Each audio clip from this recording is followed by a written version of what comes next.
डोकलाम का मुद्दा उठाया और संसद से सड़क तक लगातार बवाल होता दिखाई पड़ा। जो तस्वीरें आपको पिछले एक हफ्ते से या पिछले 4-5 दिनों से लगातार दिख रही थी, क्या उसका मतलब सिर्फ उतना ही था? राहुल गांधी की एक स्ट्रेटेजी का हिस्सा है कि वो नैरेटिव बनाना चाहते हैं। विपक्ष के अंदर जो राहुल गांधी की परफॉर्मेंस रही है उससे कोई सहमत है या नहीं सहमत है, लेकिन राहुल गांधी जिस स्टाइल की पॉलिटिक्स करते हैं, जिस अंदाज की पॉलिटिक्स करते हैं, वो तो उसी स्टाइल से ही करेंगे। वो मेरे कहने से या किसी के कहने से नहीं बदल सकते। राहुल गांधी जी लेफ्ट में पहुंच गए। अब क्या हो रहा है कि जो लेफ्ट की जो स्ट्रैटेजी पहले हुआ करती थी, लेफ्ट संसद में भले कितनी सीटें हों लेकिन खबरों में पूरे होते थे, तो राहुल गांधी जी संसद में उनका रोल कितना है या उनका रोल नीति निर्माण में जितना है उससे कहीं ज्यादा खबरों में होता है। तो आप नहीं चाहते कि पार्लियामेंट भी पार्लियामेंट की तरह और ऑपोजिशन वहां रहे, ताकि वो सवाल जो है आपके सामने, क्योंकि हो क्या रहा है देखिए कि सत्ता ये सोचती है कि वो ऑल पावरफुल है, वो उसको ये राइट दे दिया गया कि वो चाहे वो जो करे वही सही होगा। तो जब आप ये मानने लगते हैं कि आप ही सही हैं, बाकी और कोई सही नहीं है, विपक्ष जो है बिल्कुल कमजोर है, बेकार है। नरवणे की किताब लेके लगता है कि देश राष्ट्रीय सुरक्षा पर बात कर रहा है, देश की बड़ी चिंता है, वो मुस्कुरा रहा है। राष्ट्रीय चिंता अगर होती तो आपका कम से कम आप गंभीर होते उस बात पर। किताब लेकर के कैसे मुद्दे पर आप बात कर रहे हो, मुस्कुरा रहे हैं, तो जाहिर सी बात है वहाँ राष्ट्रीय नहीं है, वहाँ मोदी से स्कोर सेटल करना है। 1962 में भारत चीन युद्ध को लेकर हेंडरसन ने भी किताब लिखी थी। वो किताब डिफेंस मिनिस्ट्री के पास भेजी गई कि इसको स्वीकृत दीजिए। उसमें पंडित जवाहरलाल नेहरू जी के उस समय की विदेश नीति, उस समय के निर्णय पर शायद कुछ टिप्पणियां थी और भारत सरकार ने आज तक उस पुस्तक को मंजूरी नहीं दी है। आपका कद किस में बढ़ेगा जब आप सदन के बाहर खड़े होकर ये कहते हैं कि हमारी बहुत सारी असहमतियां हैं इस सरकार के साथ और इस सरकार ने इस देश की अर्थव्यवस्था का बेड़ा गर्क कर दिया है और ये देश को ठीक से नहीं चला पा रहे, लेकिन वो हम आपस में निपटेंगे। अमेरिकी दो भाई भी झगड़ रहे होते हैं, कोई बाहर का व्यक्ति आता है तो क्या कहते हैं, भाई हम निपट लेंगे, तू मत आ हमारे बीच में। उतना बड़प्पन जब आप दिखाएंगे तो नेता प्रतिपक्ष के कद के साथ ज्यादा न्याय होगा, ऐसा मैं सोचता हूं। राष्ट्रपति के धन्यवाद प्रस्ताव के लिए चर्चा नीति, अर्थव्यवस्था, सरकार की उपलब्धियों पर होनी थी, लेकिन विपक्ष ने एक ऐसा मुद्दा उठा दिया जिससे सदन का माहौल गर्मा गया। इस हफ्ते पूरे दिन मुझे लगता है शायद आप में से कोई ही अछूता रहा होगा जिसने सदन के भीतर की वीडियोस ना देखे हों। नेता प्रतिपक्ष राहुल गांधी ने पूर्व सेना अध्यक्ष एमएम नरवणे की एक पुस्तक का जिक्र किया सदन में और उसके बाद हंगामा शुरू हुआ।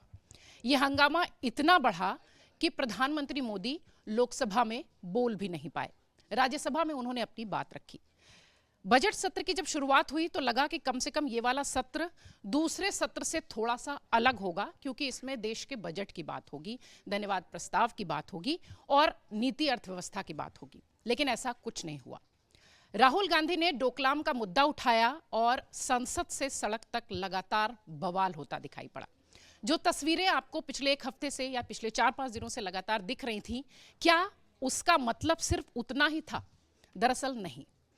इस पूरे नैरेटिव को गढ़ने की कोशिश क्यों की गई, एमएम नरवणे की पुस्तक का जिक्र क्यों किया गया, क्यों अर्थव्यवस्था, बजट सत्र, धन्यवाद प्रस्ताव पर बात नहीं हुई, इस सब के पीछे बड़ी कहानी है। उसी को विस्तार देंगे। स्वागत आप सभी का। खबरों के खिलाड़ी आप देख रहे हैं, मैं हूं आपके साथ प्रतीक्षा। रामकृपाल सिंह जी हमारे साथ हैं, पीयूष पंत जी हमारे साथ हैं, राकेश शुक्ल जी आज हमारे साथ हैं, अनुराग वर्मा जी हमारे साथ हैं, बिलाल सब्जवारी जी हैं और अमर उजाला डिजिटल के संपादक जयदीप कर्णिक जी भी हमारे साथ हैं। आज शुरुआत चूंकि राहुल के हंगामे से सदन प्रभावित हुआ था, तो लाजमी है कि प्रश्न अनुराग वर्मा जी से ही होना चाहिए।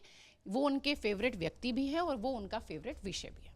अनुराग सर, धन्यवाद प्रस्ताव पर वो अप्रकाशित पुस्तक जिसका जिक्र राहुल गांधी ने किया, जिस पर कि अमित शाह भी गरमाए, जिस पर कि पूरा सत्ता पक्ष जो है उनके ऊपर गरमाता दिखाई पड़ा, क्या ये सब की आवश्यकता वहां थी तब? जबकि आप डिजिटल प्लेटफॉर्म पर अगर इस तरीके की बातें रखें तो पूरी दुनिया आपको सुनेगी। संसद में उस वक्त ये मुद्दा उठाना, वो पुस्तक जो कि छपी ही नहीं। देखिए प्रतीक्षा जी, सबसे पहली चीज़ क्या है कि मेरे ख्याल से भारत में राहुल नाम के व्यक्ति बहुत सारे होंगे, बहुत सारे लोग हैं, लेकिन जब उसके साथ राहुल गांधी जुड़ जाता है, जब गांधी सरनेम जुड़ जाता है, तो उस नाम की एरोगेंस का लेवल जो है वो डिफरेंट हो जाता है। फिर वो किसी को भी संसद भवन के प्रांगण में किसी को भी वो ट्रेटर कह सकते हैं, गद्दार कह सकते हैं, वो किसी के भी जाके गले पड़ सकते हैं, वो संसद में बैठ के आंख भी मार सकते हैं, वो फ्लाइंग किस भी दे सकते हैं। तो ये जो गांधी सरनेम का एरोगेंस जो साथ में राहुल के जुड़ता है, तो ये सब चीज़ें वो फिर पैकेज डील में बन जाती हैं। तो यही उनके साथ हो रहा है और यही वो इस बार भी फिर हुआ है।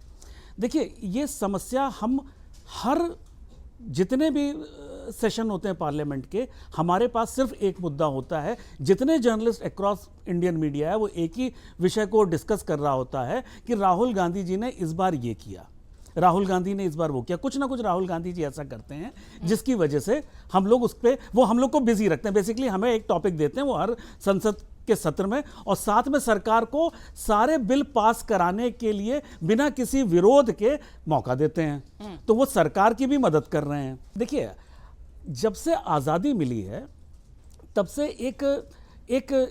एक अलग सा एक माइंडसेट यहाँ पे लोगों का बना है कि जो नेहरू गांधी परिवार है वो भारत देश का राजनीतिक राज परिवार है एक तरह से। और उसके बाद जितने भी कांग्रेस में, देखिए कांग्रेस बहुत सेकंड लाइन और थर्ड लाइन लीडरशिप के लिए बड़ी फेमस रही हुई है, बड़ा ज़बरदस्त उसका होता था। वो सब अपने आप को ये मानते थे कि भाई राजा वही हैं, हम वजीर बन सकते हैं, हम मंत्री बन सकते हैं, लेकिन राजा एक ही परिवार से होगा और वो पूरी उसकी चेन है। राजा उस परिवार नहीं दिया और इस चीज़ को दुर्भाग्य से देश की जनता ने भी माना और कांग्रेस के सारे नेताओं ने तो माना ही माना। समस्या तब शुरू हुई जब राहुल गांधी जी राजनीति में आए। राहुल गांधी जी राजनीति में जितना ज़्यादा एक्टिव होते गए, सबसे पहले तो उन्होंने संगठन खत्म कर दिया पार्टी को। जैसे जैसे संगठन खत्म हुआ, पार्टी की चुनाव जीतने की जो स्ट्रेंथ थी वो खत्म होती गई और एक के बाद एक चुनाव हारते गए।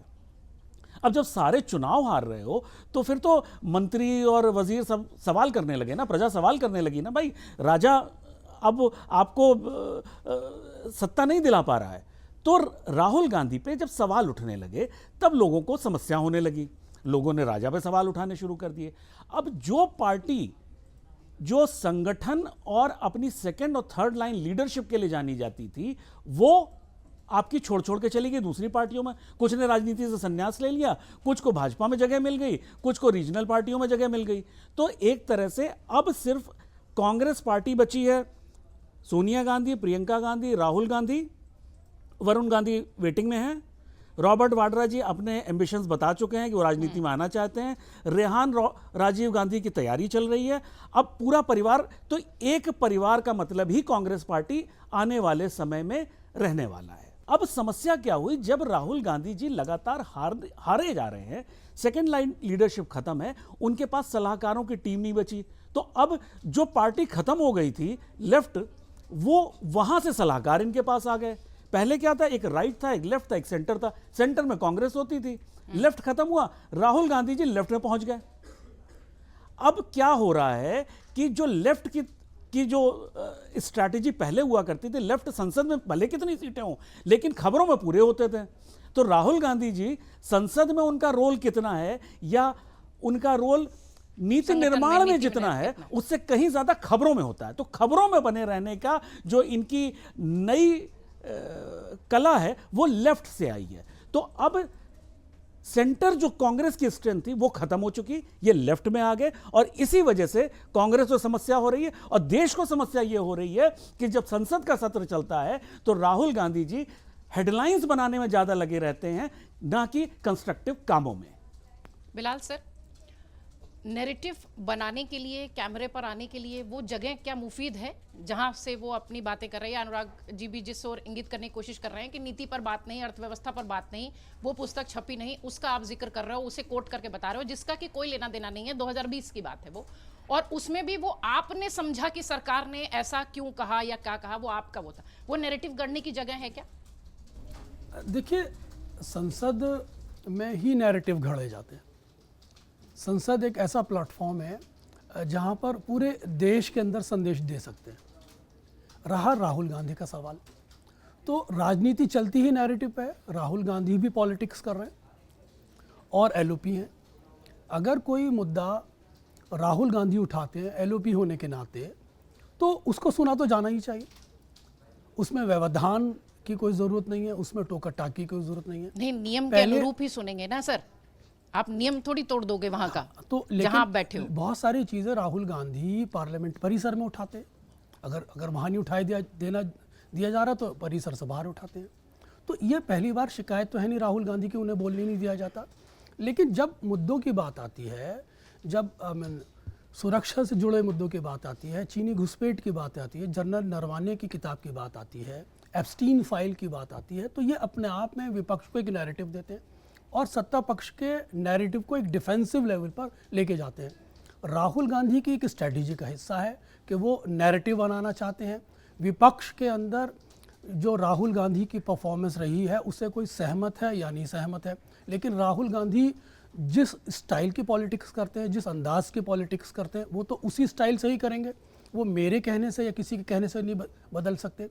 ये बात ठीक है कि जिस तरह के वो मुद्दे उठाते हैं उस पर विवाद हो सकता है, उस पर सहमति असहमति हो सकती है, लेकिन ये छूट तो एलओपी को मिलनी ही चाहिए कि वो जिस स्टाइल के मुद्दे उठा रहा है उसको कम से कम सुना तो जाना चाहिए। अरे सर, सुना रहा तो गया ना, उनको सवाल आधा घंटा एक्स्ट्रा समय दिया गया, लेकिन नियम तो नहीं तोड़ेंगे ना आप, नियम के दायरे में ही तो बात जी करेंगे। जी, मैं आपको वहीं आ रहा हूँ प्रतीक्षा में। तो जहाँ रहा नियम का सवाल, तो ऐसे बहुत सारे उदाहरण हैं जहाँ नियमों के होते हुए राहुल गांधी को रोक दिया जाता है, माइक बंद कर दिया जाता है। ये बात ठीक है कि राहुल गांधी को किसी के प्रति व्यक्तिगत नहीं होना चाहिए। जो राहुल गांधी बात उठा रहे हैं उसे संसदीय परंपराओं के तहत उन्हें उठाना चाहिए। ये बात ठीक है आपकी कि राहुल गांधी को जो भी बात उठानी चाहिए नियम के तहत ही उठाना चाहिए, और ये स्पीकर का राइट है कि वो नियमों पर उनको टोक सकता है।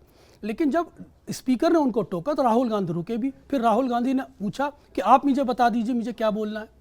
तो ये सब टकराव होता है संसद के अंदर। राहुल गांधी एक नैरेटिव गढ़ने की कोशिश कर रहे हैं। राहुल गांधी पॉलिटिक्स के अंदर कम बैक करने की कोशिश कर रहे हैं। उन्हें ये पता है कि अगर वो प्राइम मिनिस्टर पर जितने ज़्यादा एग्रेसिव होंगे उतने ही ज़्यादा उनका नैरेटिव स्टेब्लिश होगा, लेकिन ये विपक्ष तो को मजबूती मिलेगी। उसके साथ ही साथ जिस तरह से प्राइम मिनिस्टर ने राज्यसभा में आके एक बड़ी स्पीच दी, उन्होंने उस नैरेटिव को काउंटर करने की कोशिश की, मोदी जी पे बात करूंगा मैं इसके बाद। काउंटर करने की कोशिश की, वो भी अपने आप में भारी पड़ा। तो ये नैरेटिव का टकराव तो राजनीति में रहता है। सत्ता पक्ष और विपक्ष के बीच में जो द्वंद्व है, यही सुंदरता है नैरेटिव की, यही संसदीय प्रणाली का टकराव भी है। ठीक है, लेकिन वो जब मोदी जी पे हमला होते हैं वो उनको बैकफायर में मिलता है। पीयूष सर, जब आप एक किताब दिखाते हो तो उसके बाद फिर निशिकांत दुबे आ जाते हैं ढेरों किताब लेकर, किताब वर्सेस किताब। फिर वो सदन जहां पर देश की सबसे बड़ी पंचायत में मुद्दों पर बात होनी चाहिए, फिर वो किसी का अफेयर की बात होने लगती है, फिर किसी के उन्होंने उस वक्त क्या किया था, किसके साथ बैठते थे, किससे बात करते थे, वो अश्लीलता दिखती है, वो ये दिखती, इतनी सारी बातें हो गई। जब कोई इस तरीके के मुद्दे उठाता है तो फिर वो क्यों नहीं सोचता कि जब सामने से होगा, प्रतिकार होगा, तो बहुत सारी चीज़ें और भी आएंगी, तो ये उनके लिए भी नुकसानदेह हो सकता है। क्या राहुल के साथ वैसा होता दिख रहा है? हाँ, देखिए, निश्चित रूप से ऐसा होता है, लेकिन ऐसा होना नहीं चाहिए, क्योंकि जो हमारे जो मानदंड हैं पूरे के पूरे, चाहे वो संसदीय बहस हों, उसमें जो सांसद हों, किस तरह की चीज़ों से हमको काउंटर करना है, ये हमें ये तय करना होगा और सोच समझ के करना होगा। यहाँ क्या हुआ कि अगर राहुल गांधी ने जो किताब का रेफरेंस दिया और उसमें उन्होंने अपनी तरफ से कुछ नहीं गढ़ा, उन्होंने वही पढ़ा जो पहले भी पब्लिकेशन में था। आपको याद होगा कि एक एजेंसी पीटीआई के साथ ने भी उसके एक्सेप्ट निकाले थे और बाकायदा उस पर चर्चा हुई थी किताब पे। किताब चूँकि सरकार ने अभी उसको क्लियरेंस नहीं दिया था, बट किताब छपी हुई है, किताब दूसरे दिन वो लेके भी आए, और उसके पहले 2023 में बाकायदा उसका रिव्यू हुआ था और पीटीआई ने इंटरव्यू भी किया था उनका। और खुद से प्रकाशक ने रोकी है वो पुस्तक। प्रकाशक को, अभी इंडियन प्रकाशक को, क्योंकि बाहर तो छपी है वो, जो डिस्ट्रीब्यूटर है उसके पास किताबें हैं, लेकिन अभी इंडियन गवर्नमेंट ने उसको क्लियरेंस नहीं दिया, इसलिए अभी इंडिया में उसका प्रकाशन रुका हुआ है, लेकिन वो ऑलरेडी पब्लिक डोमेन में है।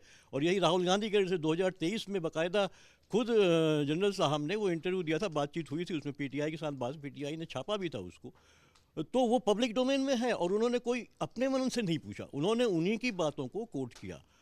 तो मुझे लगता है अगर काउंटर करना था निशिकांत दुबे को, तो इसी तरह की बात कि नेहरू ने क्या गलती करी 62 में, या उन्होंने क्या, किस किताब में क्या जिक्र है, उसके जगह जो है आप जो है व्यक्तिगत उनका जीवन क्या है उसको लेके आए, तो ये मुझे लगता है कहीं ना कहीं जो मर्यादाएं हैं संसदीय बहस की, या वहाँ पे किस तरह की चीज़ों को आपको रखना है, ये जो सांसद है उनकी क्या सोच है, उनका क्या मतलब है, किस तरह से वो उस चीज़ों को रिस्पॉन्ड करते हैं, कहीं किस स्तर पे गिर रहे हैं। तो एक स्तर पे क्योंकि व्यक्तिगत आक्षेप नहीं होने चाहिए। जब हम बहस कर रहे हैं तो आप उसी का काउंटर कीजिए। 62 की जो लड़ाई थी चीन के साथ, उसमें बहुत सी गलतियाँ नेहरू जी ने की थी, और उस समय उसका बाकायदा उन्होंने अलाउ किया था कि पार्लियामेंट में उसका डिस्कशन हो, और उन्होंने अपनी गलतियाँ मानी भी उसको।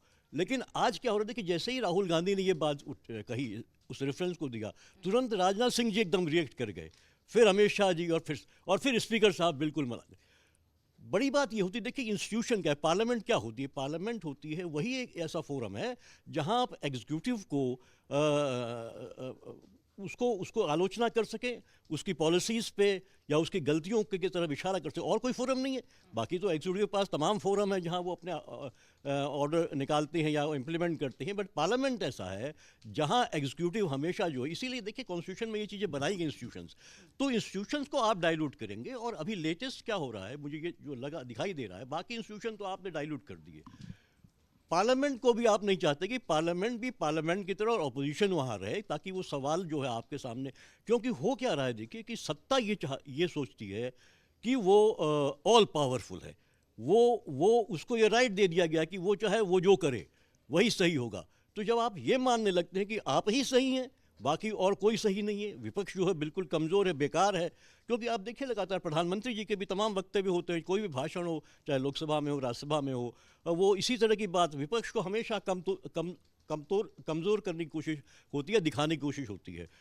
और तो ये जब आप मान लेते हैं कि आप ही जो है बेहतर है, आपका ही जो एजेंडा है वही सही है, वही देश के लिए सही है, और जब सत्ता और देश को आप एक कर देते हैं, वहाँ समस्या आती है कि आप कुछ चीज़ अपनी आलोचना सुनना नहीं चाहते हैं। तो मुझे लगता है कि देखिए, अगर इस बात को सत्ता पक्ष सुनता और वो बात होने थी, स्पीकर भी सुन देते, उस पर कोई जवाब देना था तो जवाब देते, और वो आया गया हो जाता। क्योंकि ये देखिए एक प्रोसीडिंग है, ये कहते राहुल गांधी ऐसे मुद्दे उठा रहे हैं जो बड़ी, मतलब मुझे लगता है जिनको और कोई उठाने की आज हिम्मत नहीं कर रहा है, सोच नहीं रहा है। वो बड़े मुद्दे जो देश के लिए बहुत ज़रूरी हैं, जो व्यवस्था को किस तरह से जो कमज़ोर कर रहे हैं, उनको, चाहे एसआईआर का मामला हो, चाहे आपका ये आर्मी का मामला हो। देखिए ये गलवान वाला मामला सबको पता है किस तरह से वहाँ पे हुआ। अभी चाइना का भी सामने आया कि जैसे कि ऑक्युपाइड जो कश्मीर है उसका एक एरिया चाइना क्लेम कर रहा है। तो ये चीज़ें हो रही हैं, अरुणाचल वाली बात हो रही है।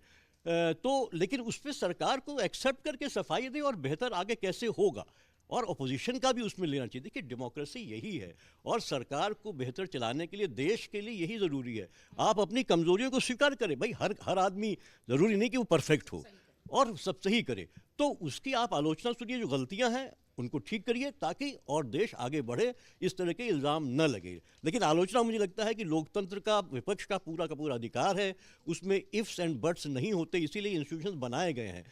इसलिए मुझे लगता है कि सरकार को एक ये नज़रिया डेवलप करना चाहिए कि वो एक सकारात्मक रूप में इनको ले और उसका जवाब दे। नहीं ये दे पाती है तो स्वीकार भी कर ले, स्वीकार करने में कोई हर्ज नहीं है।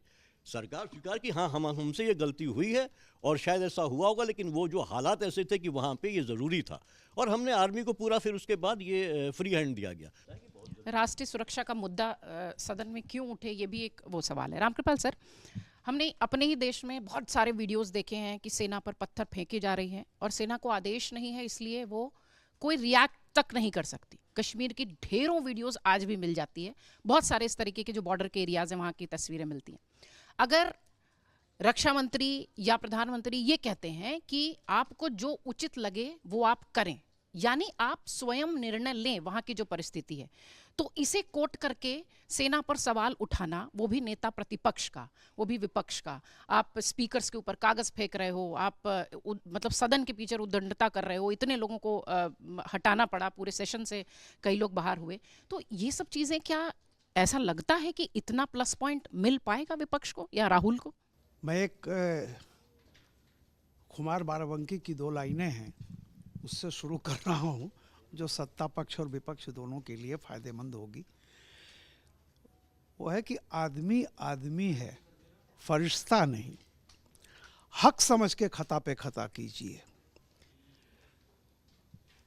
तो इसको इस नज़रिए से मैं, हाँ, आदमी आदमी है, फरिश्ता नहीं, हक समझ के खता पे खता कीजिए। रही बात जो आप फ़ायदे और नुकसान की बात कर रही हैं, देखिए फ़ायदे नुकसान की बात तो छोड़ दीजिए, हमारे पूर्व वक्ता ने जो बातें कही अभी, देखिए पहले आपने कहा अप्रकाशित, मुझे तो लगता है वो प्रकाशित किताब है जिसकी एक ही प्रति है जो राहुल जी के पास है, तो सब देख रहे हैं तो प्रकाशित है। ये अलग है, डिस्ट्रीब्यूशन नहीं हुआ है, लेकिन अखबारों ने उसके कंटेंट क्या है, सोशल मीडिया से लेकर अखबारों तक सबको पता है। जिसको पता होना चाहिए तो सबको पता है क्या फ़ोन किया गया, किसने क्या जवाब दिया, राजनाथ सिंह ने क्या कहा, फिर प्रधानमंत्री की तरफ से क्या आया। तो जो बात आप कह रही थी, मुझे भी ये लगता है कि ऐसा कुछ नहीं था जिसमें सरकार इतना ज़्यादा उसको लेकर के, अगर उन्होंने कह दिया हो सकता है। हालांकि मैं ये बात कह रहा हूँ, मैं संसदीय प्रणाली में जो नियम कानून है उसके विरुद्ध मैं ऐसे कोई सलाह नहीं देना चाहता। जो भी अध्यक्ष ने वहाँ के ओम बिरला जी ने जो भी किया होगा, मुझे लगता है नियम के तहत किया होगा। लेकिन मैं फिर भी एक बात कहता हूँ कि अगर मान लीजिए कि ये चीज़ जब जो सार्वजनिक जीवन में सबको पता है, जिसका उसमें इंटरेस्ट है उसे पता है क्या किताब में लिखा है क्या नहीं, वो तो इसमें सरकार को इतना तगड़ा स्टैंड ले करके कि नहीं इस पे बात नहीं होगी और 4 दिन हाउस ना चले, मुझे लगता है कि ऐसा नहीं होना, ऐसा ना होता तो अच्छा होता। रही दूसरी बात यह है कि देखिए सवाल सिर्फ इस बात का नहीं है कि राहुल जी ये पहली बार कर रहे हैं। जो कुछ भी जब से ये राहुल जी लीडर अपोजिशन हुए हैं उस समय से उनका पूरा का पूरा रोल देख लीजिए। जो भी है वो स्वतंत्र हैं, वो क्या करना चाहते हैं नहीं करना चाहते हैं, वो बीजेपी को फ़ायदा पहुंचाना चाहते हैं। मैं तो ये कह रहा था कि जिस तरह की चीज़ें चल रही हैं, जब आप उन्होंने क्या हुआ है कि 2024 लगातार 3 बार प्रधानमंत्री मोदी के प्रधानमंत्री बनने के बाद लगता है कि कहीं ना कहीं से कांग्रेस के अंदर ये बात आ गई है कि अब हमारे लिए मंजिल बहुत दूर है। यानी सड़क पर तो हम जीत नहीं सकते, तो कम से कम संसद में ही हम ये दिखाएं कि हम जीत गए हैं। तो ये जो है कि जो लोग जनता की अदालत में हार जाते हैं, मैं उसको ये कह रहा हूँ कि एक कोशिश करते हैं। दूसरी बात, राहुल जी के बारे में मैं व्यक्तिगत एक बात करना चाहता हूँ। मैंने शुरू से भी एक बात कही थी, 2012 में 12 के बाद जब राहुल जी को शहजादा कहा गया तो ये बात पार्टी की नहीं रही, वो एक आहत व्यक्ति का है। जिसमें पार्टी कहीं भी चली जाए वो आहत व्यक्ति जो नरवणे की किताब लेके लगता है कि देश राष्ट्रीय सुरक्षा पर बात कर रहा है, देश की बड़ी चिंता है, वो मुस्कुरा रहा है। राष्ट्रीय चिंता अगर होती तो आपका कम से कम आप गंभीर होते उस बात पर। किताब लेकर के कैसे मुद्दे पर आप बात कर रहे हो, मुस्कुरा रहे हैं, तो जाहिर सी बात है वहाँ राष्ट्रीय नहीं है, वहाँ मोदी से स्कोर सेटल करना है। और मैं फिर इस बात को कह रहा हूँ, आपके शो में शायद एक आध बार मैंने पहले भी कहा है, मुक्तिबोध की एक लाइनें हैं, आहत का अभिमान बड़ा खतरनाक होता है, वह उस कटे नरमुंड की तरह होता है जो रक्त की आखिरी बूंद तक नाचता रहता है। और मैं हमेशा ये कह रहा हूँ, किसी पॉलिटिकल पार्टी में जब आप व्यक्तिगत विद्वेष पर उतर आते हैं तो फिर आप राजनीतिक सफलता नहीं पा सकते। ये मैंने कांग्रेस के लिए बहुत पहले से कहा था, और कांग्रेस को जब तक व्यक्तिगत द्वेष से ऊपर नहीं आप उठेंगे तब तक ना आपको संगठन दिखाई पड़ेगा, न कोई चीज़ दिखाई पड़ेगी। बार बार आप पराजित होंगे और बार बार उस कटे नरमुंड की तरह होंगे कि आप वो तब तक नाचेंगे जब तक रक्त की आखिरी बूंद शेष रहेगी। कोई भी व्यवस्था हो, संविधान है, संविधान भी डेलीगेट करता है लेजिस्लेशन को। कुछ चीज़ें होती हैं जो संविधान में जोड़ी जाती हैं, कुछ नियम कानून जो भी सरकार होती बनाती है। सरकार ही नहीं बनाती, मतलब लेजिस्लेचर बनाता है, संसद बनाती है। सवाल है कि ये जब कानून बना होगा कि किसी भी किताब को, जैसे मान लीजिए जो सेना में रहा हो, अगर वो कोई किताब लिखता है तो उसे रक्षा मंत्रालय या जो भी संस्था है उसकी परमिशन लेनी पड़ेगी। तो जाहिर सी बात है कि ये नियम क्या बीजेपी ने ही बनाया है या पहले से बना हुआ नियम था। और अगर आपने ये नियम बनाया है तो सवाल इस बात का नहीं कि 34 चली गई 35 क्यों बच गई, सवाल है कि ये अधिकार है और उस अधिकार को, उस कानून का सम्मान पक्ष और विपक्ष दोनों को करना चाहिए। आप ये सवाल तब नहीं उठा सकते हैं कि कानून, अब हम कानून नहीं मानेंगे, सुविधा के हिसाब से नहीं। अगर कानून है तो मानना पड़ेगा, और अगर उसके लिए भी आप मान लीजिए वो कानून गलत है तो आप न्यायिक, आपके पास एक न्याय व्यवस्था है, आप अदालत में उसको चैलेंज कर दीजिए या उसको बदल दीजिए। लेकिन जब तक वो कानून है तब तक उसका सम्मान होना चाहिए कि कम से कम राष्ट्रीय सुरक्षा के मामलों पर मेरा ये कहना है, मुस्का के राष्ट्रीय सुरक्षा तो कहने के लिए राष्ट्रीय सुरक्षा है, आप इसको किसी और बात का सेटल करना चाहते हैं, वहाँ राष्ट्रीय सुरक्षा नामक कोई चीज़ नहीं है। मैं आखिर में आपके पास इसलिए आई हूँ क्योंकि मैं राष्ट्रीय सुरक्षा का ये जो मुद्दा, जिसे राजनीतिक हथियार एलओपी साहब बना रहे हैं, रामकृपाल सर कह रहे हैं कि वो आहत हैं, तो ये आहत एलओपी जो कि राष्ट्रीय सुरक्षा के मुद्दे को वहाँ सदन में डिस्कस करना चाहते हैं, जिसके लिए ये भी कहा गया कि आप बाद में बात कर लेना इस पे, बाकी चीज़ें कर लेना, तो ऐसा कुछ उसके लिए वो तैयार नहीं हुए। ये जो पूरा माहौल, ये जो पूरा नैरेटिव वो बना रहे हैं, इससे सिर्फ उन्हीं का फ़ायदा दिख रहा है, या जो रामकृपाल सर कह रहे हैं कि सिर्फ बदला लेने वाली राजनीति है? देखिए, दो अलग अलग चीज़ें। यदि आप राजनीतिक लड़ाई देखेंगे तो कभी भी तथ्यों पे नहीं लड़ी जाती, वो हमेशा तर्कों पे लड़ी जाती है, और अपने तर्क को मजबूती देने के लिए सुविधाजनक तथ्य उठाए जाते हैं। राहुल गांधी जी ने नरवणे जी की किताब से वही सुविधाजनक तथ्य उठाए हैं और उसको लेकर वो मैदान पे आ गए। उसी तथ्य को वो बार बार ये इस तरीके से प्रस्तुत कर रहे हैं जिससे उनका ये तर्क मजबूत हो सके कि भारत सरकार सुरक्षा के मामले में कमज़ोर है, निर्णय लेने में अक्षम है। अब जहाँ तक एलओपी की बात आती है तो 1962 में भारत चीन युद्ध को लेकर हेंडरसन ने भी किताब लिखी थी।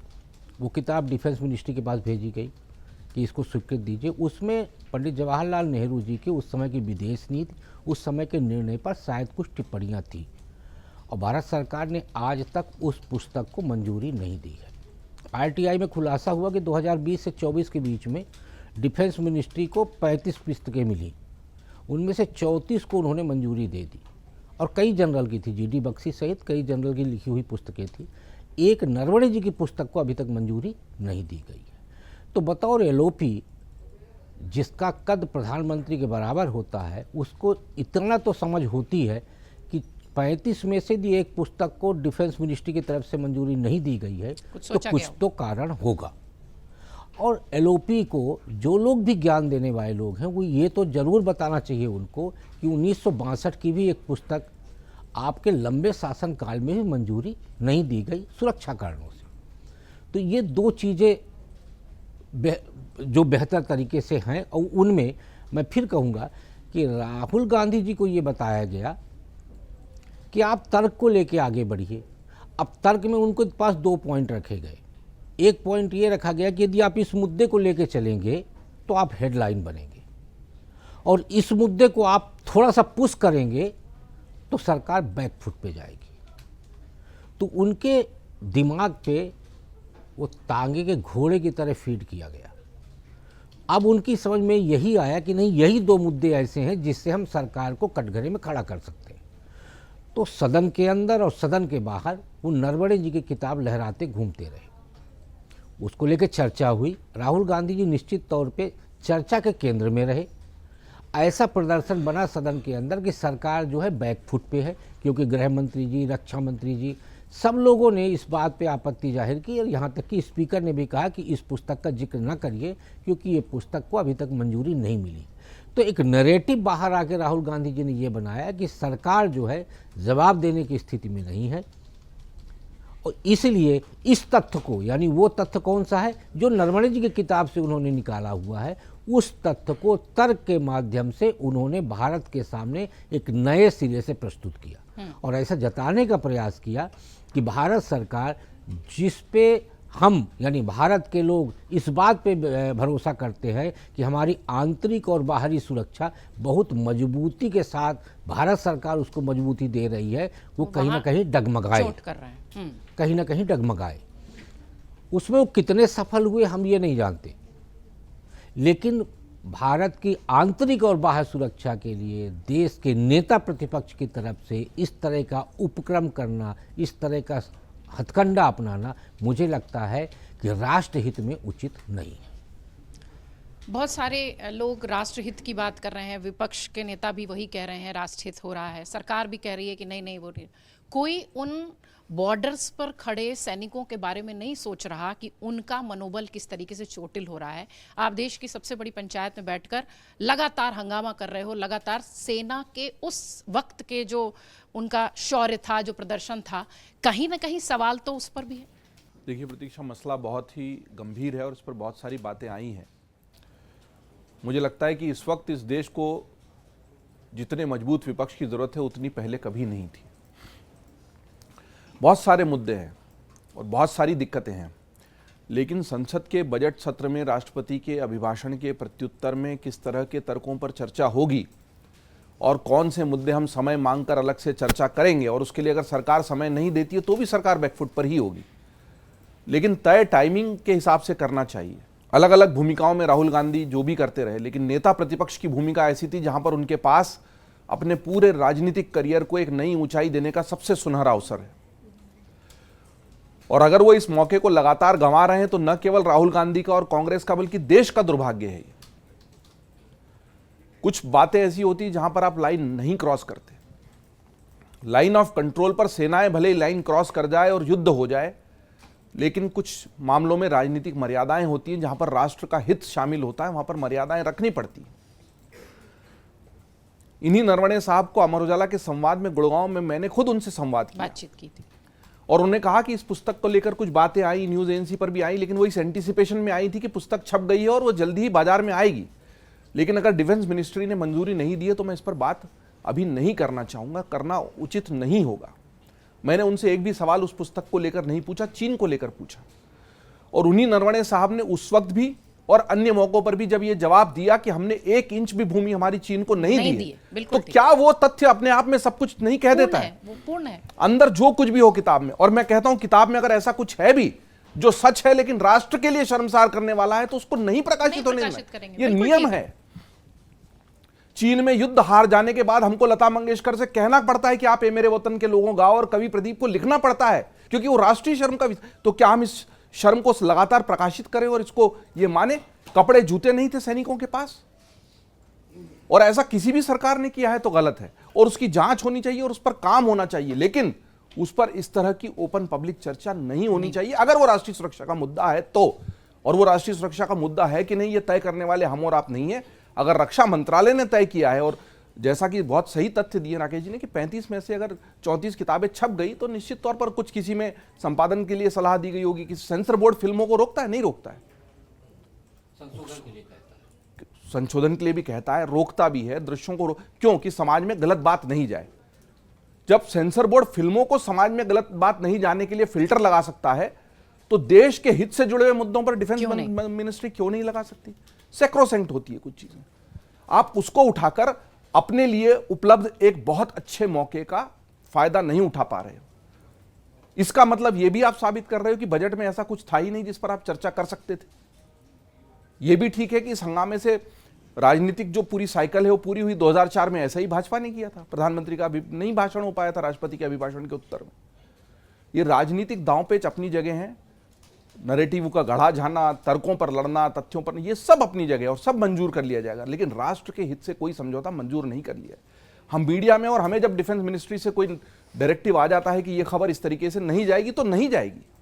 हम यहां बैठकर थोड़ी तय कर सकते हैं कि वो सच बोल रहा है कि झूठ। उसको वो काम दिया गया, अगर वो काम अपना सही नहीं कर रहा तो उसको जांच करने के लिए भी अलग से विजिलेंस है, व्यवस्था है। कैप्टन अभिनंदन का वीडियो हर एक के सोशल मीडिया पर और व्हाट्सएप पर है, किसी भी एक वेबसाइट पर बता दीजिए मीडिया की है क्या?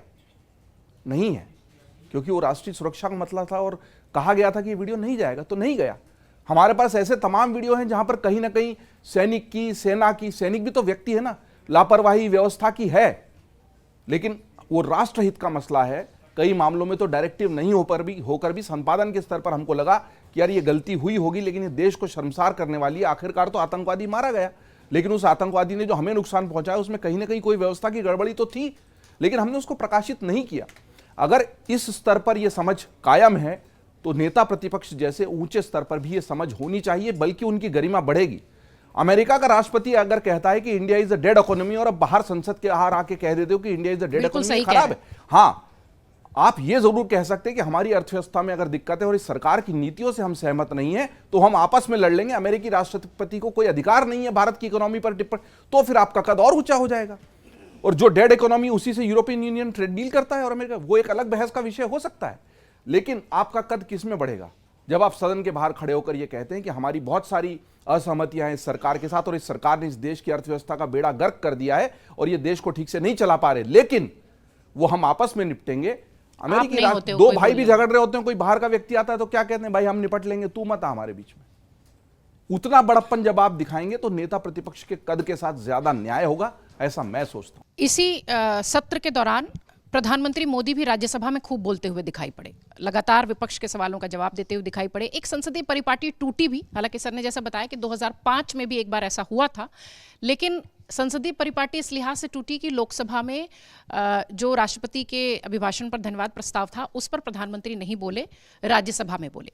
कहा यह गया सरकार की तरफ से कि प्रधानमंत्री मोदी पर हमला हो सकता था, और सत्ता पक्ष के जवाब में विपक्ष ने कहा कि वो जवाब देना नहीं चाहते थे, इसलिए उन्होंने राज्यसभा में बोला और वो लोकसभा में नहीं आए। अब इस वक्त जिस तरीके से, मैं चूंकि इधर ही हूं तो आप ही से शुरुआत कर देती हूं, जिस तरीके से प्रधानमंत्री मोदी लगातार कब्र उनकी खुदेगी और इस तरीके की बातें वो करते हुए दिखाई पड़े, जिस पर्सनल अटैक की बात आप कर रहे थे कि राहुल गांधी अब वो पर्सनली वो बदला ले रहे हैं, शहजादे जो उनको कहा गया था उसका रिवर्ट कर रहे हैं, क्या आपने जब प्रधानमंत्री को सुना तो आपको ऐसा लगा कि वाकई में वो भी बहुत आहत हैं विपक्ष से, जिस तरीके की उम्मीदें वो कर रहे थे कि भाई आप कम से कम राष्ट्रीय सुरक्षा के मुद्दे पर तो ऐसा नहीं करोगे? प्रधानमंत्री की पूरी जो बातचीत थी कैसे देख रहे हैं? देखिए, राजनीति में जो लोग आते हैं वो चाहते हैं कि वो आहत हो जाएं ताकि जनता के बीच लगे कि वो विक्टिम है। ये विक्टिम कार्ड खेलना हर पार्टियां चाहती हैं। सवाल इस बात का है फ़ायदा कौन उठा रहा है? वो फ़ायदा मोदी जी उठा रहे हैं। और ये लगातार ये बात लोग कहते हैं कि राहुल जी जो कर रहे हैं वो सबसे ज़्यादा बीजेपी के एक तरह से स्टार प्रचारक जो है वो राहुल जी ही हैं। तो ये मेरा ये कहना है कि देखिए, सवाल इस बात का नहीं है। आप एक चीज़ देखिए, मोदी तेरी कब्र खुदेगी ये बहुत पुराना नारा था, कोई नया नहीं था। वो जब वो महिला ने कहा था राजस्थान, उसके पहले भी ये चीज़ हुई थी। लेकिन ऐन मौके पर मोदी जी ने सोचा कि इसका फ़ायदा कब उठाया जा सकता है तो किया। राजनीति में एक बात आप जान लीजिए, मैं फिर कहता हूँ, मैंने बहुत पहले करीब 8 साल पहले एक चैनल पे कहा था कि कांग्रेस कभी विशेष थी, फिर शेष हुई, अब अवशेष है। अब तो मैंने उसके आगे भी कह दिया, अब ध्वंसावशेष है। मतलब कभी खुदाई में प्राप्त होगी, ये हालत है। और जिस तरह की रणनीति कांग्रेस इस समय अपना रही है, आज खूब ताली बजा लीजिए, मीडिया में बड़ी हेडलाइन हो जाए, लेकिन मैं बताता हूँ कि समाज में वो तबका जो ये साबित कर ले कि देखिए मुझ पर व्यक्तिगत हमले हो रहे हैं, मुझ पे जो मोदी ने कहा 2 किलो गाली खाता हूँ यही मेरा स्वास्थ्य है, तो सवाल इस बात का है ये पॉलिटिकल फाइट है। मोदी वो तमाम चीज़ें उठाएंगे जो अपोजिशन की तरफ से फेंकी जाएंगी, कहाँ कब किसका फ़ायदा उठाना है ये बहुत अच्छी तरह से मोदी जी जानते हैं, और सफलता का एक कारण ये भी है। इसीलिए तो 3 बार के प्रधानमंत्री हैं। सर पीयूष सर, प्रधानमंत्री का पूरा जो संबोधन था सदन को लेकर, आपने देखा सिर्फ उनका हमला सीधे कट टू कट विपक्ष पे था। एक लाइन उन्होंने कही कि कांग्रेस की गलतियां सुधारते सुधारते थक रहा हूं। इस तरीके की बातें जब सदन में कही जाती हैं तो जो बाहर या हम और आप जो कॉमन लोग जो उन्हें वोट देते हैं वो जब सुनते हैं तो उनके ऊपर कैसा इम्पैक्ट आता है? देखिए, ये एक हमेशा से जो मैंने पहले भी आपसे कहा था कि जो सत्ता पक्ष है उसका पूरा का पूरा यही होता है कि वो विपक्ष को जो है कमतर करके जो है प्रस्तुत करे और कमज़ोर करके प्रस्तुत करे, क्योंकि जो चुनौती मिलती है वो विपक्ष से मिलती है। कांग्रेस ही चुनौती दे सकती है राष्ट्रीय स्तर पे, ये भाजपा जानती है, मोदी जी भी जानते हैं, और इसीलिए लगातार कांग्रेस को कमज़ोर करने के हर तरह के वक्तव्य और स्टेटमेंट दिए जाते हैं। लेकिन ये नहीं होता कि जो कांग्रेस जिन बातों को उठा रही है, क्योंकि देखिए हो क्या रहा है, आप कोई भी देख लीजिए, आप हमने अभी बिहार का इलेक्शन हुआ तो उसमें देखा किस तरह से अडानी जी को जो है 1 रुपये मात्र में जो है ज़मीन की ज़मीन जो है सौंप दी गई वहाँ पे।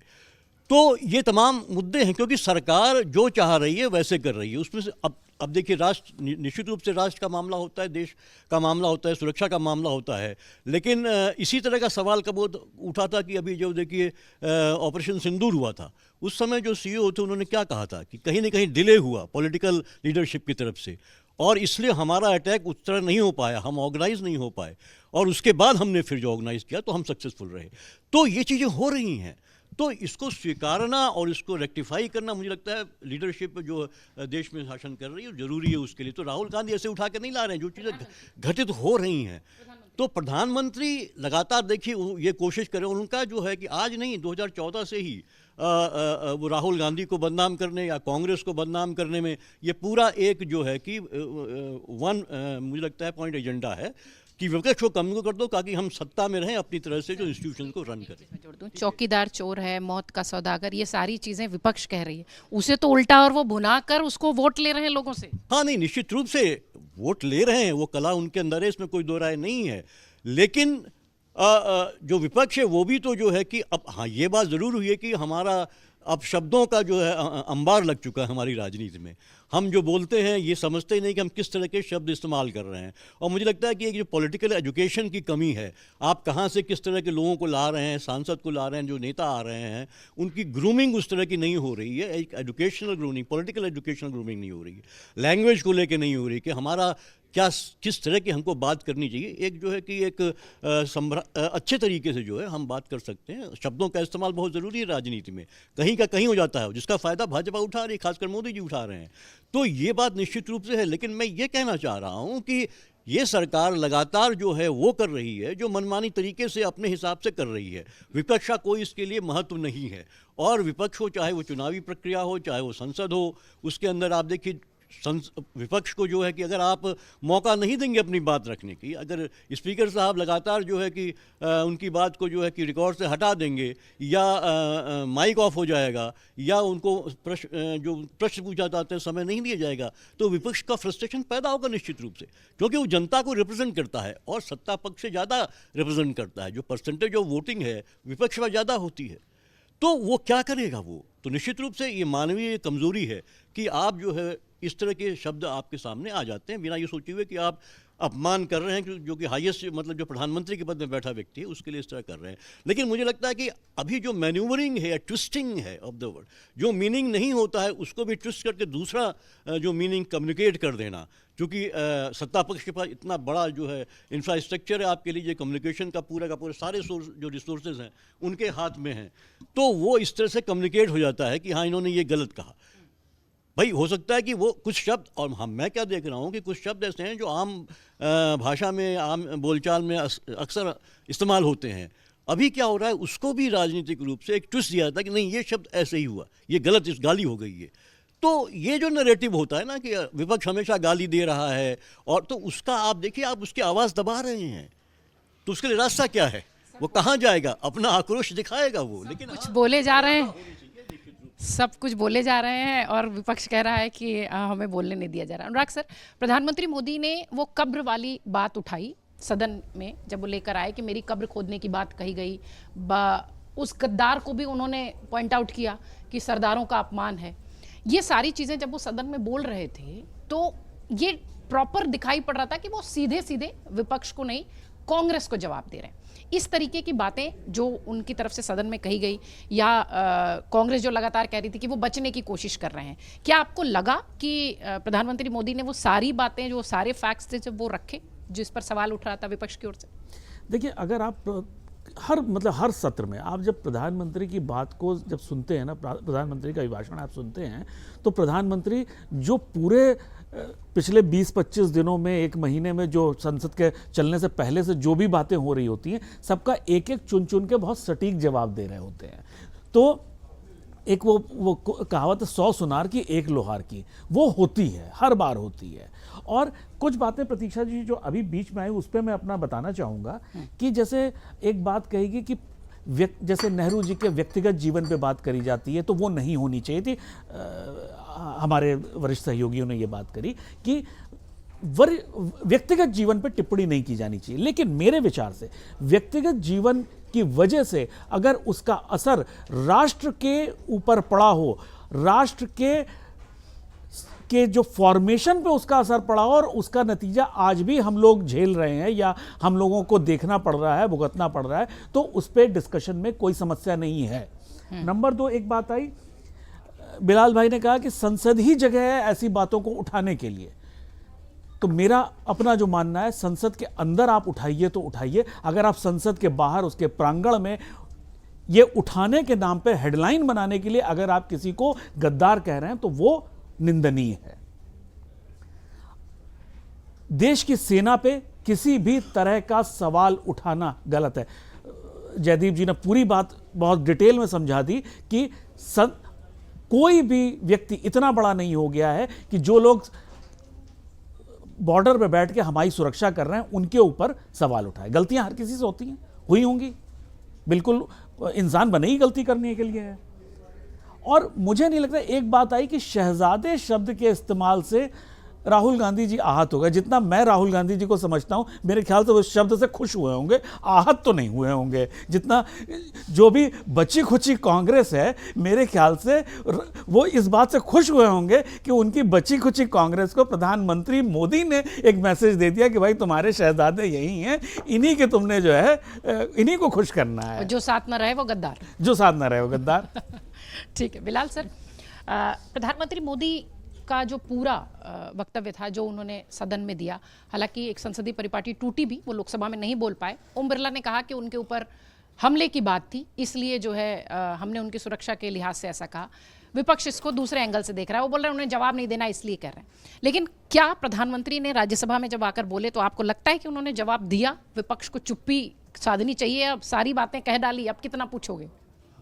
देखिए, सबसे पहले तो मैं बात ये कहना चाहूँगा कि राष्ट्रपति के अभिभाषण पर जो धन्यवाद प्रस्ताव होता है, उस पर जो प्रधानमंत्री की एक नैतिक जिम्मेदारी होती है, संवैधानिक जिम्मेदारी होती है और जो परंपराओं का तकाजा है, अगर प्रधानमंत्री उसको पूरा करते तो ये फिर इतना इशू विपक्ष के हाथ ही ना लगता। जिसने भी ये एडवाइस दी प्राइम मिनिस्टर को, मेरे व्यक्तिगत रूप से गलत है। ऊपर से ये कहना कि प्रधानमंत्री पार्लियामेंट में असुरक्षित है, मैं इससे भी सहमत नहीं हूँ। अब आते हैं प्राइम मिनिस्टर की स्पीच पर। प्राइम मिनिस्टर ने बहुत अच्छा बोला, इसमें दो राय नहीं। प्राइम मिनिस्टर बहुत अच्छा बोलते ही हैं, शुरू से ही बोलते हैं। और प्रधानमंत्री नरेंद्र मोदी जी इंडियन पॉलिटिक्स का एक फिनोमिना है, क्योंकि वो ह्यूमन साइकोलॉजी को समझते हैं, मासेस की साइकोलॉजी को समझते हैं, वो सिचुएशन को, इमोशन को, भावनाओं को किस तरह से पॉलिटिकली एक्सप्लॉइट किया जाता है, उसकी वो कला जानते हैं। इसलिए वो प्राइम मिनिस्टर, इसलिए वो फिनोमिना है। प्राइम मिनिस्टर की अगर जब तुलना राहुल गांधी से करते हैं तो राहुल गांधी भले ही अपनी बात को आर्टिकुलेट ना कर पाते हो, लेकिन सीधे सीधे रूप से व्यक्त करने की कोशिश करते हैं। उसमें एक भाषा की प्रॉब्लम भी हो सकती है, भाषा के रूप से वो इतने मैच्योर्ड नहीं है, लेकिन अपनी बात को सीधे सीधे कहते हैं। वो भले ही लोगों को चुभती भी है, लेकिन राहुल गांधी की ऑनेस्टी में राहुल गांधी कभी भी ऐसे कोई डायलॉग बोलते हुए नज़र नहीं आते जिसके आधार पर यह कहा जा सके कि राहुल गांधी ने व्यक्तिगत रूप से किसी पर हमला किया हो। आपने दो मुहावरे इस्तेमाल किए थे, चौकीदार चोर है और मौत का सौदागर। तो ये मौत का सौदागर, अगर आप इसे लिटरेरी पॉइंट ऑफ व्यू से देखें तो ये बहुत खूबसूरत मुहावरे हैं। प्रतीक्षा मैम, ये बहुत खूबसूरत मुहावरे हैं। मौत का सौदागर गुजरात के अंदर जब यूपी की चेयरपर्सन सोनिया गांधी तब की बात है, और राहुल चौकीदार चोर है, ये राफेल के कॉन्टेक्स्ट में कहा गया था। अगर इन मुहावरों का उपयोग एक भाषा के स्तर पे कोई कर रहा है तो मैं इसको गलत नहीं मानता, लेकिन जिस कॉन्टेक्स्ट में किया जाए, अगर उसको एक पॉलिटिकल नैरेटिव के रूप में, फायदा नहीं हो रहा है ना सर। देखिए, फायदा बहुत अच्छा था, बहुत सही समय पर उसका इस्तेमाल किया गया, पर अगर वो उसका फायदा नहीं है, वो तो सारा फायदा जिसको आप कह रहे थे वो ले गया। इसीलिए तो मैंने कहा कि प्राइम मिनिस्टर पॉलिटिकली बहुत मैच्योर्ड है, इसलिए तो फिनोमिना बोल रहा हूँ। तो अगर राहुल गांधी इतने ही पॉलिटिकल मैच्योर्ड होते, इतनी कला जानते, तो फिर प्राइम मिनिस्टर इतने मजबूत क्यों कहलाते? इसकी तुलना कीजिए ना, क्योंकि आर्टिकुलेशन का खेल है, नैरेटिव बनाना जानते हैं। राहुल गांधी अपनी बात को सीधे सीधे अभिव्यक्ति रखते हैं, अपनी बात की उसमें लाग लपेट नहीं करते। जो उनके मन में है वो उसको पूरी तरह अभिव्यक्त करते हैं, भले ही उन्हें आर्टिकुलेशन के लेवल बहुत अच्छी ना लगती हो, हमें भाषा के स्तर पे बहुत अच्छी ना लगती हो। जिसका फायदा प्राइम मिनिस्टर उठा लेते हैं या सत्ता पक्ष उठा लेता है, यही तुलनात्मक दृष्टिकोण से आप कह सकते हैं। लेकिन राहुल गांधी किसी के साथ मिसबिहेव नहीं करते। राहुल गांधी एक well mannered, well behaved person है। रहा उनकी राजनीतिक उपयोगिता का सवाल, तो राहुल गांधी के नेतृत्व में मध्य प्रदेश, राजस्थान, छत्तीसगढ़ जीता, तेलंगाना जीता, हिमाचल जीता, ऐसे। और राहुल गांधी के 2024 में परफॉर्मेंस भी कंपैरेटिवली बेटर रही।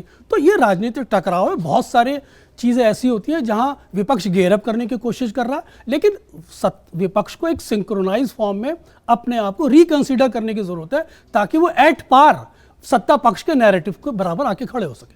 जो बातें अभी हमारे मित्र ने कही हैं कि राहुल जी जो मन में आता है वही बोलते हैं, बात मैं सही मान रहा हूँ। अहमदाबाद में वर्ल्ड कप था, मोदी जी वहाँ देखने गए थे, इंडिया हार गई, राहुल जी कहीं थे, उन्होंने कहा पनौती बैठा था इसलिए हार गए। ये क्या है? ये पार्टी लाइन नहीं। दूसरी बात, कौन सा विपक्ष का नेता आज तक, आज़ादी के बाद सन 52 से लेकर आज तक, कौन सा विपक्ष का नेता ऐसा रहा है जो अपने से उम्र दराज किसी व्यक्ति के बारे में ये कहा हो वो मार खाएगा, वो जाएगा, वो भी भागा हुआ आएगा? नहीं, मतलब क्या उनको इतना भी नहीं पता है कि तू किसको बोला जाता है और कौन सी हो? किसी देश के प्रधानमंत्री को आप लीडर पोजीशन हैं, इस तरह की भाषा का प्रयोग होता है। ये चीज़ें पार्टी और राजनीति नहीं है, ये अंदर से निकलती है जब आपको होता है रिप्राइजल। और मैं हमेशा कहता हूँ कि ये जो फीलिंग होती है ना, बदले की भावना हमेशा वो बिल्कुल आपके डीएनए की तरह होती है। ऊपर से पार्टी का लेप आप कुछ भी कर लीजिए। इसलिए जब ऐसा मौका आता है जहां भावनाओं पर अपने को वो करना चाहिए। अब मोदी बताइए, लीडर अपोजिशन कह रहा है कि ये मोदी वहां बैठा था इसलिए इंडिया हार गई। कौन सी राजनीति है भाई? कौन सी राजनीतिक भाषा है? राकेश सर, प्रधानमंत्री ने राज्यसभा में एक एक बात बोली, बहुत देर तक उन्होंने अपनी बात रखी। कैसे देख रहे हैं उनका पूरा वो, और विपक्ष को जिस तरीके से वो जवाब देते रहे, सारी बातें वो रखते रहे, प्रधानमंत्री का पूरा वक्तव्य आपके लिए क्या था? लोकसभा में राहुल गांधी जी और राज्यसभा में प्रधानमंत्री जी, इन दोनों की तुलना करिए तो जो मेरी समझ में आया, राजनीति में जिसको ये समझ होती है कब हमको 2 कदम पीछे जाना है और कब 2 कदम आगे चलना है, वही सफल होता है। राहुल गांधी जी जिस दिन ये समझ उनके अंदर आ जाएगी उस दिन वो भी नेता बन जाएंगे। लेकिन नरेंद्र मोदी जी के अंदर ये समझ है, इसलिए वो बड़े संयमित तरीके से वो सारी बातों को उठाते हैं और उन सारी बातों को उठा के वो जनता के साथ सीधे कनेक्ट करते हैं। जो ये कहा जाता है कि राहुल गांधी जी बड़े मन से बोलते हैं, उसके बाद भी आज भी देखिए पिछले 11 साल में वो जनता के साथ कनेक्ट नहीं कर पाए। यदि लोकसभा चुनाव की जीत को यदि हम राहुल गांधी की उपलब्धि माने तो मुझे लगता है वो उपलब्धि में नहीं गिनी जा सकती, क्योंकि वो अकेले राहुल गांधी का परिश्रम नहीं था, वो सामूहिक नैरेटिव था संविधान बदलने का, और उस नैरेटिव ने भारतीय जनता पार्टी को दंड किया है। तो दोनों नेताओं का कद एक बराबर है, यानी यदि आप प्रशासनिक तौर पे इसीलिए देखिए आप तुलना भी कर रहे हैं तो दोनों नेताओं का कद एक बराबर है, लेकिन संप्रेषण दोनों का बहुत भिन्न है। प्रधानमंत्री जब बोलते हैं तो जनता के सामने वो ऐसे प्रेजेंट करते हैं कि जैसे वो सीधे 1-to-1 बातचीत कर रहे हैं। राहुल गांधी जब बोलते हैं तो आप देखिए क्या है, जब हम आप बात करते हैं ना तो हम शब्दों से ज़्यादा हमारा भाव बोलता है, हमारा चेहरा बोलता है, हमारे होठ बोलते हैं, और उसी भाव से आप देखिए आदमी कनेक्ट होता है। प्रधानमंत्री जब बोलते हैं तो उनके बोलने का एक भाव होता है और वो भाव लोगों को कनेक्ट करता है। इसीलिए जिसको कहते हैं कि बहुत सुंदर मुहावरा है, मौत का सौदागर इस देश में सुंदर मुहावरा नहीं हो सकता। कम से कम भारतीय जनमानस तो उसको सुंदर मुहावरा नहीं मान सकता। और चाय वाला भी, देश के प्रधानमंत्री को चाय वाला कहना भी मुझे लगता है कि ये अपमान की पराकाष्ठा कहा जा सकता है। इसलिए कि मनमोहन सिंह जी जब प्रधानमंत्री थे तो उनको मौन मोहन कहने पर FIR हो गई थी सर बहुतों पर। तो प्रधानमंत्री को चाय वाला कहना, तो दोनों में एक बड़ा बेसिक अंतर है। फिर जहां तक ये कहा जाता है कि चुनाव जीतने के लिए ऐन मौके पे ऐसी योजनाएं प्रस्तुत की जाती हैं कि जिसकी वजह से सारा का सारा चुनाव प्रभावित हो जाता है। मुझे याद आता है 2013 की बात। 2013 में यूपीए गवर्नमेंट थी और लोकसभा चुनाव से पहले बंगाल से 35 मुस्लिम जातियों को ओबीसी में शामिल करने की लिस्ट आती है, ठीक चुनाव के 3-4 महीने पहले। उस लिस्ट को कहीं चेक नहीं किया सर, जाता, सब करते हैं, सभी करते कहीं हैं, रोका चेक नहीं किसने किया किया? जाता हाँ। और बिना चेक सभी कर किए रहे वो 35 मुस्लिम जातियों को ओबीसी में यही केंद्र सरकार शामिल करती है और वही आज माथे पर दर्द बना हुआ है। तो इसलिए एक सरकार करती है, वो ये नहीं कहता कि एनडीए सरकार वही बहुत तो कह अच्छा रही हूँ कर कि रही सभी है। करते हैं। जो सरकार केंद्र में होती है, जो सरकार राज्य में होती है, वो अपने राजनीतिक हित के हिसाब से कदम उठाती है। तो पहले भी उठाया गया है, अभी भी उठाया जा रहा है और आगे नहीं उठाया जाएगा ऐसा हम नहीं कह सकते। फ्री बीज के पक्षधर ना हम कल थे, ना आज है तो हम और कई ना बार कल रहेंगे। इस कार्यक्रम के माध्यम से भी कह चुके हैं, सर भी कई बार कह चुके हैं। सर, कई सारी बातें आई, उसमें एक ये भी था कि प्रधानमंत्री ने बजट के अभिभाषण पर जो धन्यवाद प्रस्ताव देना था उस पर बात न करके सिर्फ कांग्रेस पर हमलावर रहे। राज्यसभा में प्रधानमंत्री मोदी का संबोधन कैसे देख रहे हैं? देखिए, एक तो जो कुछ भी लोकसभा में हुआ वो बड़ा दुर्भाग्यपूर्ण था और उस पर हमने दृश्य देखे थे कि कुछ महिला सांसद वहाँ पहुँच गई थी, लेकिन क्या वो सचमुच प्रधानमंत्री को घेरने की योजना थी जिस तरह का आरोप सत्ता पक्ष ने लगाया? और अगर ऐसा कुछ था तो बहुत गंभीर है, लेकिन उसका कोई पुख्ता प्रमाण सामने नहीं आया, वो आरोप भर है। लेकिन दृश्य तो हमने देखा कि वो ट्रेजरी के पास, वेल के पास चली गई थी और अगर ऐसा कोई था और उस वजह से वो स्थगित हुआ तो वो गंभीर मामला है और उसकी आगे जांच भी होनी चाहिए। ये कैसे पता लगा, ये क्या था कि वो घेर देंगी और घेर कर क्या करेंगी और कोई हमला? मतलब ये तो सोचा नहीं जा सकता कि महिलाओं का उपयोग संसद में, महिला सांसद हैं वो भी, कोई ऐसा नहीं कि सड़क की भीड़ है, चुनी हुई जनप्रतिनिधि हैं और उनका अगर इस तरह उपयोग होना था तो वो गंभीर मामला है। दूसरा, मुझे लगता है कि मौका तो विपक्ष ने ही दिया कि विषय से भटका जाए, बजट पे बात ही ना हो। और हम सिर्फ राहुल गांधी की बात कर रहे थे, इसके पूर्व वाले जब वक्तव्य आप ले रही थी उसमें भी, लेकिन दूसरे जो विपक्ष के नेता सदन में थे उन्होंने कितना सरकार को बजट को लेकर घेरा, कितना बड़े अर्थशास्त्रियों का विश्लेषण लेकर और बजट की कमियों को लेकर वो आए। तो कागज फाड़ के स्पीकर पे फेंक रहे हैं। तो ये सब दृश्य ठीक नहीं है। अब अगर अभिभाषण पर भी बात होनी है तो मुझे लगता है कि कागज फाड़कर फेंक देना तो कोई अच्छा अवसर नहीं उपस्थित करता। मुझे लगता है कि चूंकि हमला हुआ था तो उसका जवाब देना तो लाजमी था और वो देंगे, लेकिन हाँ, मुझे लगता है वो भी सार्थक उपयोग समय का कर सकते थे। अगर दोनों तरफ से ही केवल आरोप प्रत्यारोप का होगा तो कीचड़ बढ़ेगा, दलदल बढ़ेगा। कुछ बड़प्पन सत्ता पक्ष की तरफ से दिखाया जा सकता है और कई बार बल्कि आप इग्नोर करते हैं तो विषय की महत्ता कम हो जाती है। आप उसको एक पासिंग रिमार्क के तौर पर ले सकते थे और कह सकते थे कि सदन का समय जाया किया, राष्ट्रपति ने अभिभाषण दिया, सरकार की बात की, आप कह सकते थे सरकार ठीक काम नहीं कर रही और जो बजट है पूरा जो पढ़ा गया वित्त मंत्री द्वारा, आमतौर पर परिपाटी यही है कि उस पर बात होती है और कुछ अन्य विषय होते हैं उसके लिए अलग अलग चर्चा होती है, समय चिन्हित है और उस पर बात होती है। तो मुझे लगता है कि जितने तीव्र होकर, जितने तीखे होकर उन्होंने कांग्रेस पर हमले किए वो पहले भी करते रहे हैं, लेकिन मुझे लगता नहीं है कि इस तरह के हमलों से कांग्रेस को वोट देने या न देने वालों पर कोई फर्क पड़े, क्योंकि वो प्रधानमंत्री के स्तर पर जाने की बात है नहीं। वोटर समझदार है देश का, उसको जिसको लगता है वोट देगा और अभी भी लोग वोट देते हैं कांग्रेस को, उनके अपने कारण हो सकते हैं। मुझे लगता है कि दोनों ही तरफ से, बिल्कुल दोनों ही तरफ से सदन के समय का, जो कि हमारे टैक्स के पैसे से चलती है, बेहतर उपयोग हो सकता था। न केवल विपक्ष को बल्कि सत्ता पक्ष को भी इसको लेकर आग्रही होना चाहिए कि सदन किस लिए है, वहाँ पर किस तरह की बातें होनी चाहिए। जब से लाइव टेलीकास्ट आया है, गैलरी की तरह उपयोग होता है सदन का, लोगों से बात करने के लिए, वोटरों से बात करने के लिए, अपना नैरेटिव गढ़ने के लिए, अपना अभिमत बताने के लिए, अपने पक्ष को उन लोगों तक पहुंचाने के लिए जो इसको लाइव या वीडियो रिकॉर्डिंग, जो आजकल तो सब यूट्यूब के पैकेजेस चलते हैं, फेसबुक हम भी बनाते हैं, हमको लगता है कि ये बात तो बढ़िया निकल गई, इसका थंब बनेगा तो ये अच्छा चलेगा, वायरल होगा। लेकिन इन सारे विमर्शों से परे देश का हित सबसे बड़ा है और अगर देश के हित के लिए बनी संसद में हमारे टैक्स के पैसे से हो रही चर्चा में देश कहीं नहीं है और केवल व्यक्तिगत आरोप और दलगत राजनीति है, तो ये दुर्भाग्यपूर्ण है। बजट सत्र चल रहा है और जैसा कि मैंने शुरुआत में कहा था कार्यक्रम के कि जो चीज़ें आपने इस हफ्ते देखी हैं दरअसल वो ही पूरा नहीं है, उसके भीतर बहुत सारी चीज़ें थी जो हमारे तमाम वरिष्ठ पत्रकारों के माध्यम से निकल कर आई हैं। कमेंट बॉक्स खुला हुआ है। खबरों खिलाड़ी देखने के लिए आप सबका बहुत धन्यवाद। बजट सत्र से जुड़ी हर एक खबर, हर एक अपडेट आप तक पहुंचाएंगे। शुक्रिया।